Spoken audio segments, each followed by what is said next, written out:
Tuhan firman-Mu ajaib, kekal meski gunung menghilang. Tiada huruf yang gagal, tak terpatahkan siasat. Hidup seperti-Mu ya Allah, lebih dari emas.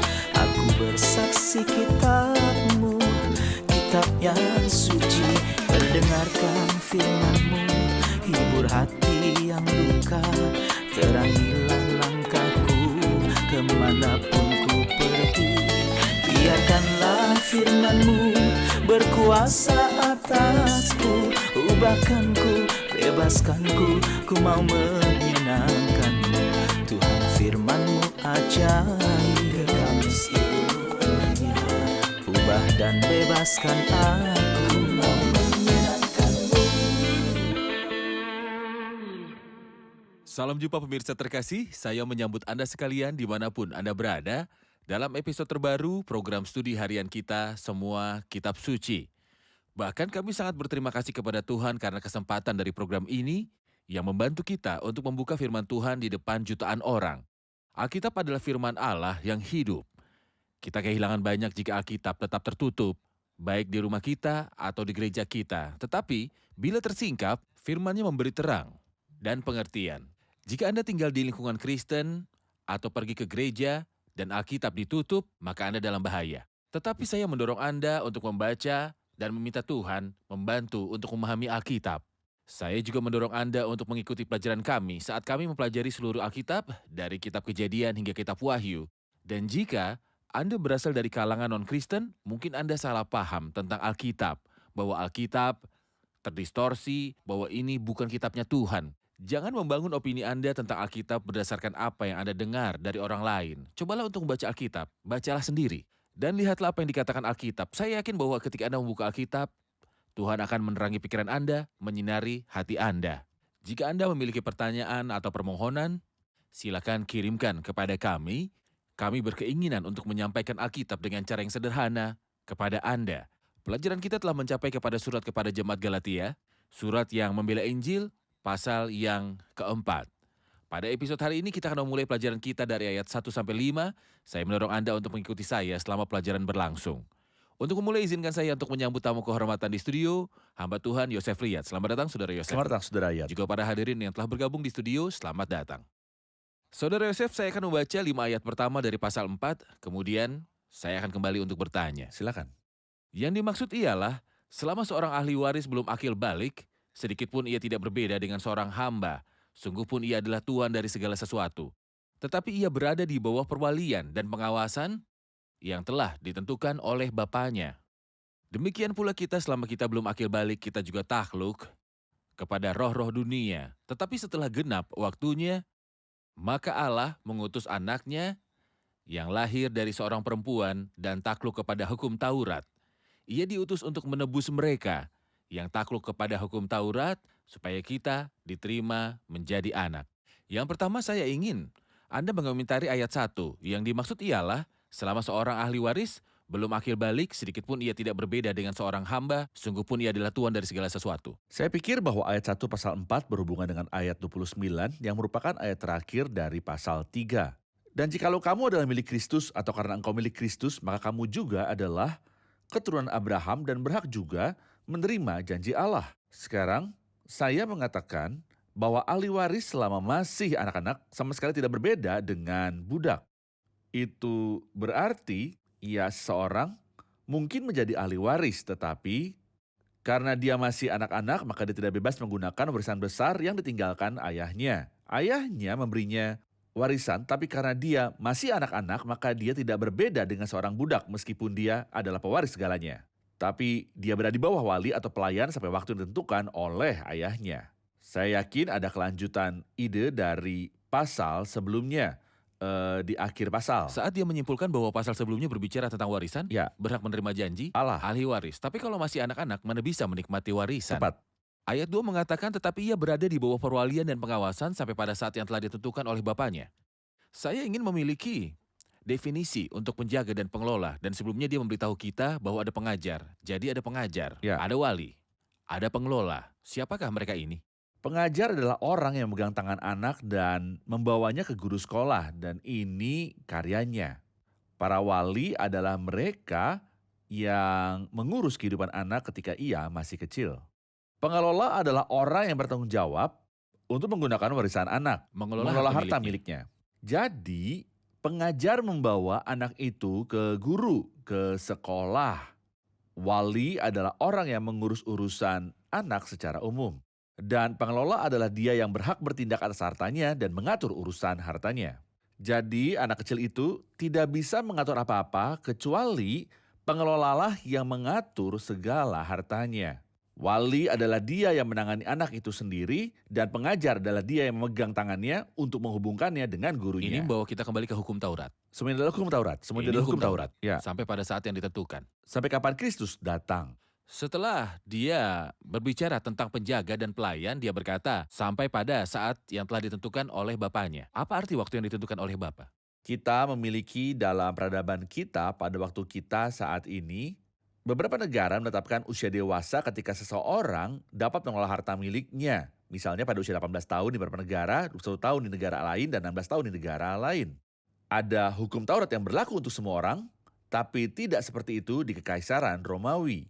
Bapalah yang menentukan tanggalnya karena sebenarnya satu anak laki-laki mungkin cepat dewasa dan benar-benar dapat mengambil tanggung jawab lebih awal dari yang lainnya. Dengan demikian sang bapak tahu kapan waktu yang tepat agar anaknya tidak lagi membutuhkan wali atau pengelola agar ia bisa mengurus dirinya dan juga hartanya.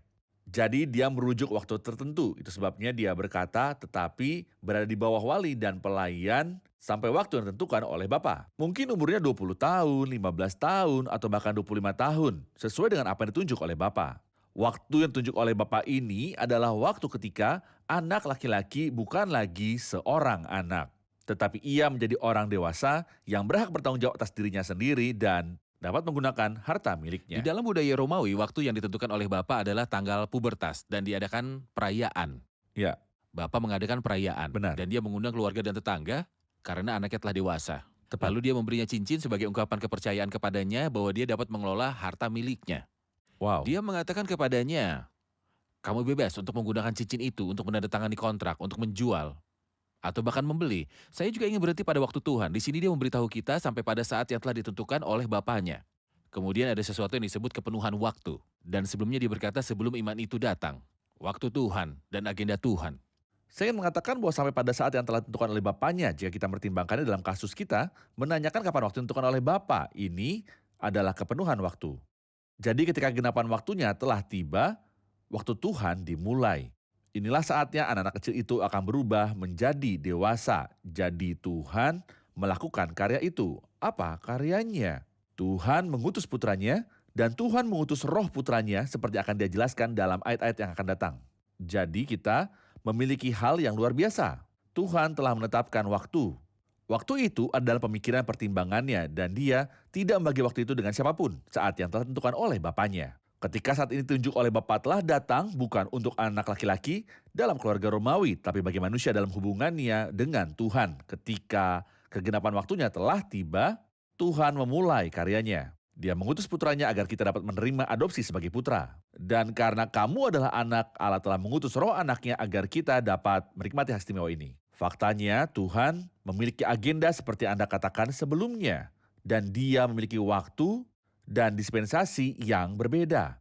Tuhan telah memeriksa umat manusia melalui dispensasi yang berbeda. Dimulai dengan dispensasi kesadaran di taman. Maksud saya tanpa dosa di taman. Kemudian dispensasi kesadaran di luar taman. Kemudian pemerintahan, kemudian janji dan perjanjian. Kemudian hukum Taurat dan kemudian saat ini kasih karunia. Lalu akhirnya kemuliaan dan pemerintahan Kristus. Allah memiliki dispensasi yang berbeda dan memiliki agenda. Firman Tuhan yang melakukan semuanya ini yang telah diketahui dari sejak semula dan ketika orang-orang Yahudi, para murid bertanya kepada Kristus, Tuhan, maukah engkau pada masa ini memulihkan kerajaan bagi Israel? Jawabnya, engkau tidak perlu mengetahui masa dan waktu. Yang ditetapkan Bapa sendiri menurut Yang ditetapkan kuasanya. Bapa sendiri menurut kuasanya. Jadi musim adalah milik sang Bapa. Dan agendanya tidak pernah salah. Dan agendanya 100% akurat. Baik, kita rehat sejenak dan kembali untuk menjawab pertanyaan hadirin. Pemirsa terkasih, kami akan segera kembali setelah rehat. Jika Anda memiliki pertanyaan, kirimkan kepada kami sangat menyambutnya. Kami akan segera kembali. Apa yang dimaksud dengan waktu yang ditentukan oleh Bapa? Saat itulah sang bapa merasa bahwa putranya telah mampu mengambil keputusan sendiri dan bahwa dia menjadi di usia pubertas. Dengan cara yang sama, kita tetap berada di bawah hukum Taurat sampai kepenuhan waktunya telah tiba, ketika Kristus datang untuk menawarkan kepada kita keselamatan yang sempurna. Berkuasa atasku, ubahkanku, bebaskanku, ku mau menyenangkanmu. Tuhan firman-Mu ajaib, kekal meski gunungnya. Ubah dan bebaskan aku, mau menyenangkanmu. Kami telah kembali pemirsa terkasih untuk menjawab pertanyaan hadirin di studio. Dalam ayat 3, demikian pula kita selama kita belum akil balik, kita takluk juga kepada roh-roh dunia. Apa maksud roh-roh dunia? Apakah itu sistem dunia atau ekspresi yang terkait dengan hukum Taurat? Apakah itu roh-roh dunia? Ungkapan roh-roh dunia disebutkan juga dalam Kolose pasal 2. Saya akan baca ayat di mana disebutkan, hati-hatilah. Kolose 2 ayat 8, hati-hatilah supaya jangan ada yang menawan kamu dengan filsafatnya yang kosong dan palsu. Menurut ajaran turun-temurun dan roh-roh dunia, tapi tidak menurut Kristus.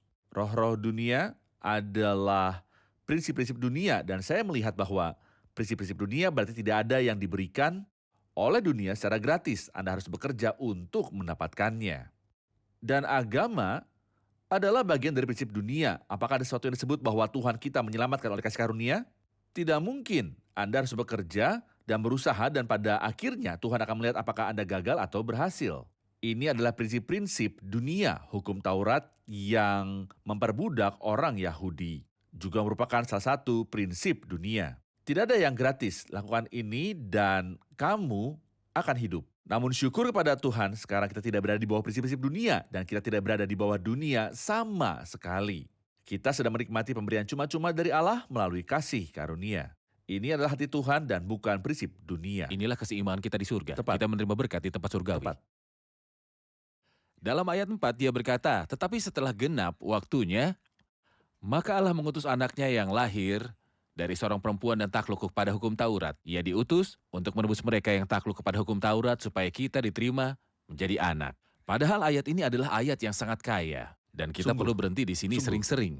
Benar, Karena ini adalah Injil, inti dari Benar. Injil. benar. Kita akan berhenti di situ kata demi kata. Tetapi setelah genap waktunya, apa yang dimaksud? Kepenuhan waktu. Sebelumnya kita berbicara tentang pengaturan waktu Tuhan, tetapi mengapa kedatangan Kristus disebut sebagai kegenapan waktu? Ya, seperti juga disebut dalam Ibrani 9 pada zaman akhir. Tuhan telah menguji manusia dan menguji di berbagai waktu dan dengan berbagai cara dan hasilnya adalah manusia gagal. Ketika manusia gagal, Tuhan tidak terkejut dengan hal itu karena Dia telah mengetahuinya. Tapi manusia tidak mengetahuinya. Dan Tuhan menunggu manusia bahwa Dia akan memastikan bahwa jauh dari kasih karunia Tuhan, mereka tidak memiliki harapan untuk keselamatan dan tidak satu dari sejuta orang, bahkan tidak satu manusia pun di bumi akan diselamatkan.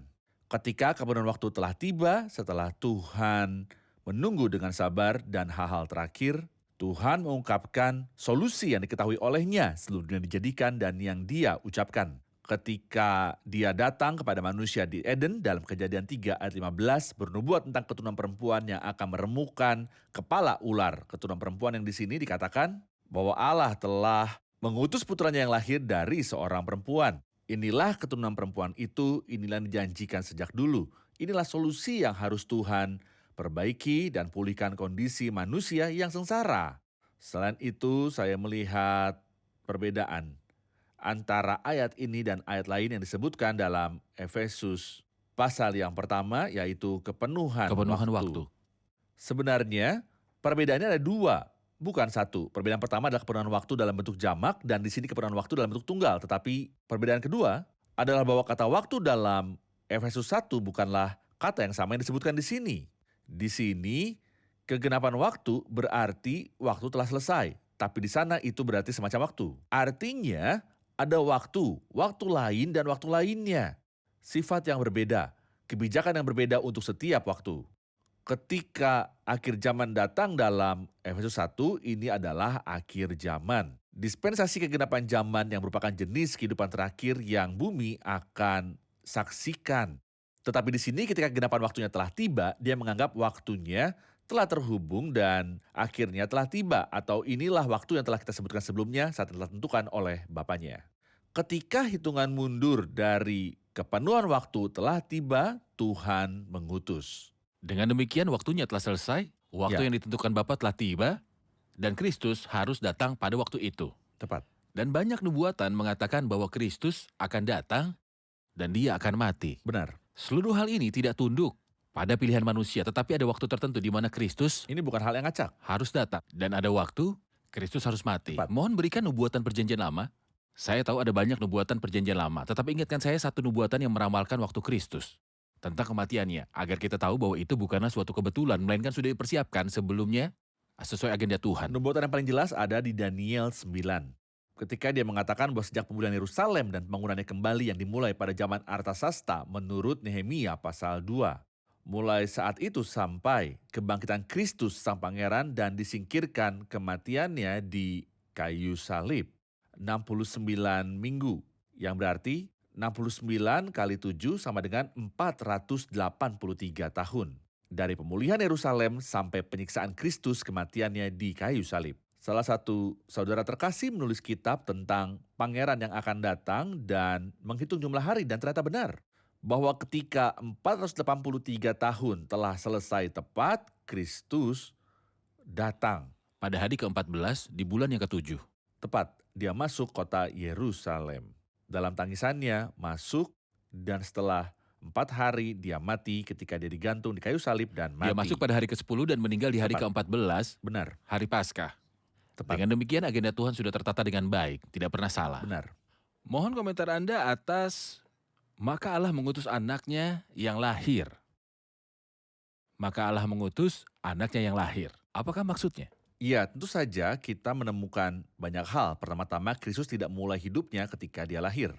Tapi sebelum kelahirannya, Allah mengutus putranya. Jadi orang yang diutus datang. Dia yang diutus datang, dan ini berarti dia ada lebih awal dari itu. Jika saya diizinkan untuk mengatakan ada, demikianlah, karena dia tidak ada. Tapi dia ada dengan sendirinya. Namun dia sudah ada sebelumnya. Dia sudah ada sebelum Dia ada, diutus. tepatnya dia ada. Jadi Allah mengutus putranya, berarti putra ini sudah ada sebelum dilahirkan. Makanya ada nubuatan bagus di Mika pasal 5 ayat yang kedua. Bethlehem daripadamu akan bangkit bagiku seorang yang akan memerintah Israel, yang permulaan sudah ada sejak purbakala, sejak dahulu kala. Jadi Kristus itu kekal menurut Mika 5 ayat 2. Kristus lebih awal dari kelahirannya. Jadi Allah mengutus putranya. Kemudian saya juga melihat di dalamnya. Maka Allah mengutus anaknya yang lahir dari seorang perempuan. Dalam hal ini saya melihat kemanusiaan dan kelahiran. Jadi dia adalah anak Allah, tapi ketika waktunya telah tiba, dia lahir dari seorang Keturunan wanita. wanita itu. Keturunan wanita. Atau menurut Mazmur 2, Tuhan telah berfirman kepadaku, engkau telah dari keabadian. Kuperanakan pada hari Kuperanakan ini. pada hari ini dalam kepenuhan waktu. Oleh karena itu dia adalah putra bahkan sebelum dia dilahirkan. Tidak, bukan karena dia menjadi putra ketika dia dilahirkan, tidak. Tapi dia adalah putra yang kekal. Engkau adalah putraku. Hari ini dalam kegenapan waktu aku telah memperanakan engkau. Yohanes 1, pada mulanya adalah firman. Benar, Dulu, sekarang, dan akan datang. benar. Firman itu bersama-sama dengan Allah, dan firman itu adalah Allah. Yohanes 1 ayat 14, firman itu telah menjadi Daging. manusia. Dalam Yohanes 1 ayat 14, dia kekal sebagai anak Allah. Yohanes 1 ayat 14, keperawanannya lahir dalam kegenapan waktu. Inilah yang dikatakan Alkitab di sini. Inilah Allah yang mengutus dikatakan di anak yang sini. kekal dan lahir ketika dia datang pada waktunya. Tepat. Kita rehat sejenak dan kembali untuk menjawab pertanyaan hadirin. Pemirsa terkasih, kami akan segera kembali setelah rehat. Ubahkanku, bebaskanku, ku mau menyenangkanmu. Tuhan firman-Mu ajaib, kekal seluruhnya. Ubah dan bebaskan aku, mau menyenangkanmu.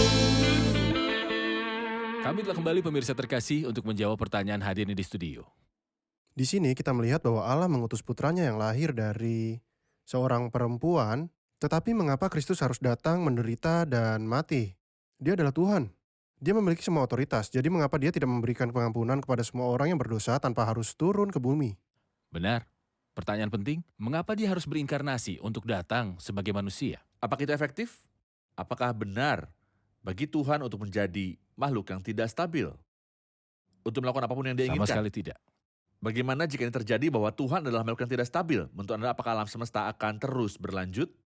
Jika dia melakukan apapun yang dia suka karena dia tidak ada seorang pun kepada siapa dia bertanggung jawab, benar? Dia sendiri yang bijak. Tepat. Dia tidak bertanggung jawab kepada siapapun, tentu saja karena dia adalah makhluk tertinggi. Tapi dia sempurna dalam sifat-sifatnya. Apa dia perlu bertanggung jawab pada siapapun? Tidak. Dia tidak bertanggung jawab pada siapapun. Tidak, dia tidak perlu bertanggung jawab pada siapapun. Tapi bisakah dia misalnya mengabaikan penjahat atau pelakunya? Oke, saya telah berdosa. Tuhan ingin mengampuni saya, jadi dia hanya mengampuni saya. Hai, jadi dia adalah makhluk murung karena dia akan memaafkan saya dan tidak memaafkan orang lain. Dia akan mengirimnya ke neraka. Mengapa dia memaafkan saya tapi tidak yang lain? Karena saya bertobat, tapi di manakah hak Tuhan? Di mana keadilan di sini? Tidak, Tuhan karena dia sempurna dalam sifatnya, itu sebabnya dia memberitahu kita tentang salib. Tapi sekarang kebenaran Allah telah dinyatakan. Kapan kebenaran Yahweh dinyatakan? Bukan berarti Tuhan itu benar karena dia benar. Tentu saja, tapi kebenaran ini dinyatakan dalam membenarkan orang berdosa. Ini berarti bahwa ketika Tuhan membenarkan saya, dia tidak membenarkan saya dengan mengorbankan keadilan. Tapi dia membenarkan saya menurut keadilan. Bagaimana ini bisa terjadi di kayu salib? Oleh karena itu, jika Tuhan mengampuni dengan cuma-cuma, maka dengan mengampuni saya, dia adalah dia yang tidak stabil. Dengan demikian alam semesta tidak akan lurus atau sempurna. Dan Anda mengatakan itu karena salib. Maksud Anda kematian Kristus di kayu salib? Tentu saja. Ketika kita berbicara tentang kematiannya di salib, Tuhan tidak mati. Tuhan sebagai roh tidak mati. Jadi dia harus menjelmakan dirinya Untuk menjadi menjelma. daging. Sehingga dengan daging ini, dia bisa merasakan kematian. Saya pikir Ibrani 2 menyebut 7 alasan mengapa Tepat. Kristus berinkarnasi. Mengapa Kristus datang dalam wujud manusia. Di antaranya dia berkata dia yang untuk waktu yang singkat dibuat sedikit lebih rendah daripada malaikat-malaikat, yang berarti bahwa Yesus mengambil wujud manusia setelah mengalami penderitaan maut dimahkotai dengan kemuliaan. Oleh kasih karunia Allah dia mengalami maut. Benar. Jadi Kristus harus datang dalam daging agar dia bisa mati karena dia adalah Tuhan yang tidak pernah mati. Dan dalam daging ini dia bisa mati di kayu salib, melaksanakan rekonsiliasi di kayu salib. Saya ingin berhenti di ayat ketika dikatakan untuk menebus mereka yang berada di bawah hukum Taurat agar kami dapat menerima adopsi sebagai anak. Berkat kedatangan Kristus dalam daging. Mengapa? Saya bahkan ingin menyoroti bagian sebelumnya, yaitu maka Allah mengutus anaknya yang lahir dari seorang perempuan. Mengapa? Apa sebabnya? Mengapa dia lahir dari seorang wanita? Karena manusia lahir dari wanita. Dan ini memberi kita kepastian bahwa Kristus tidak muncul secara halus atau penampakan ajaib. Seperti yang terjadi di Perjanjian Lama, karena dia muncul berkali-kali, tetapi di sini Tuhan mengutus anaknya yang lahir dari seorang wanita. Berpenampilan manusia, manusia sejati. Dari daging dan darah, karena anak itu adalah anak-anak dari darah dan daging, maka ia juga menjadi sama dengan mereka Dalam dan keadaan mendapat mereka. bagian. Tapi juga lahir dari seorang wanita memiliki makna yang bagus. Wanita itu dipermalukan oleh setan ketika dia menggunakannya untuk membiarkan dosa masuk ke dalam dunia. Namun Tuhan menghormati wanita itu ketika dia menggunakan dia sebagai sarana untuk membiarkan juru selamat dari dosa masuk ke dunia.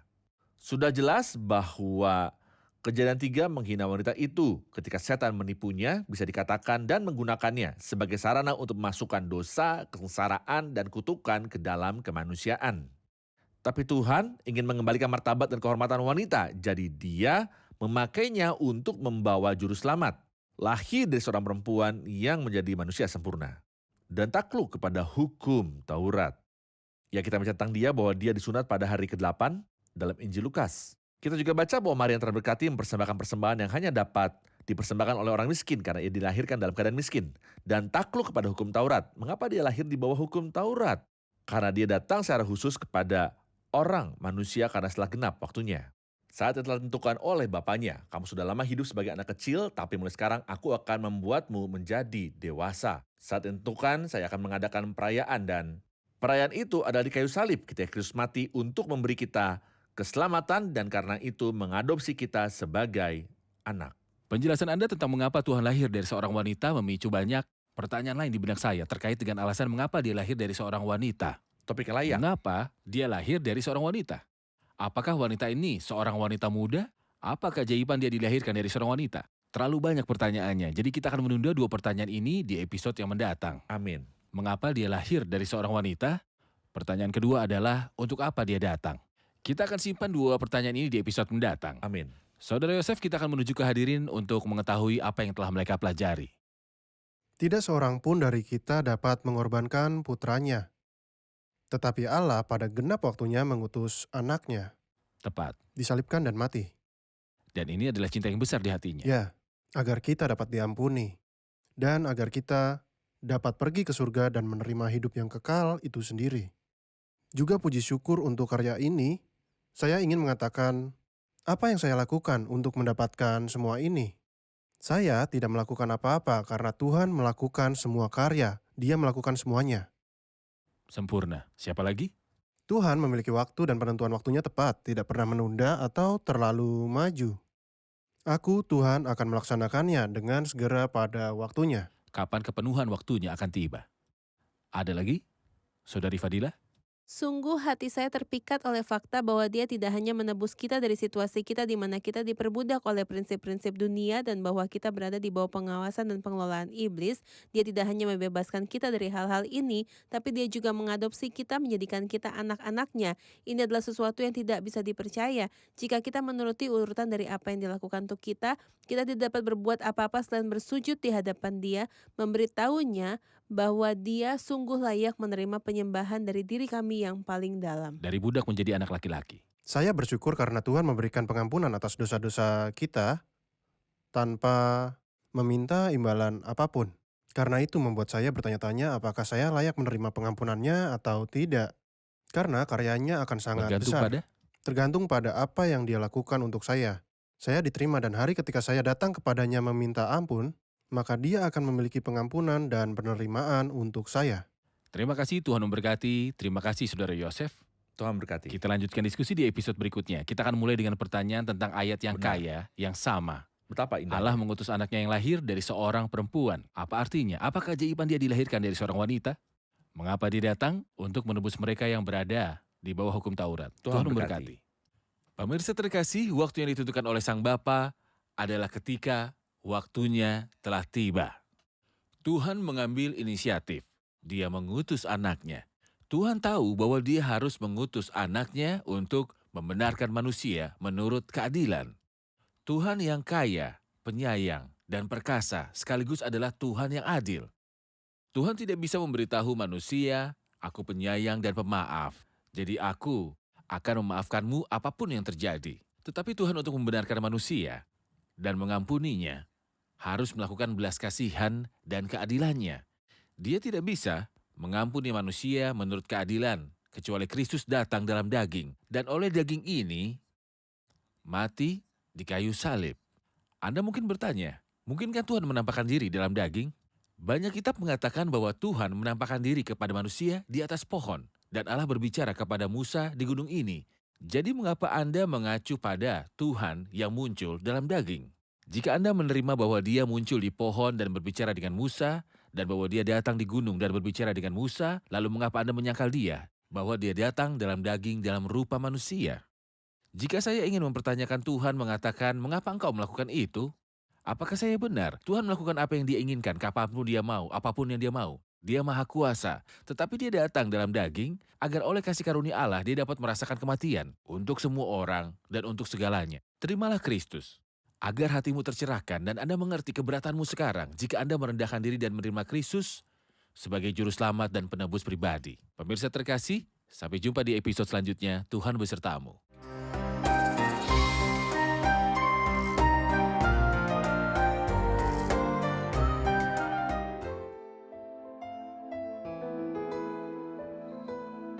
Tuhan firman-Mu ajaib, kekal meski gunung menghilang. Tiada huruf yang gagal, tak terpatahkan siasat. Hidup seperti-Mu ya Allah, lebih dari emas. Aku bersaksi kitab-Mu, kitab yang suci. Terdengarkan firman-Mu, hibur hati yang luka. Terangilah langkahku kemanapun ku pergi. Biarkanlah firman-Mu berkuasa atasku. Ubahkanku, bebaskanku, ku mau menyenangkan-Mu. Tuhan firman-Mu ajaib, ubah dan bebaskan aku.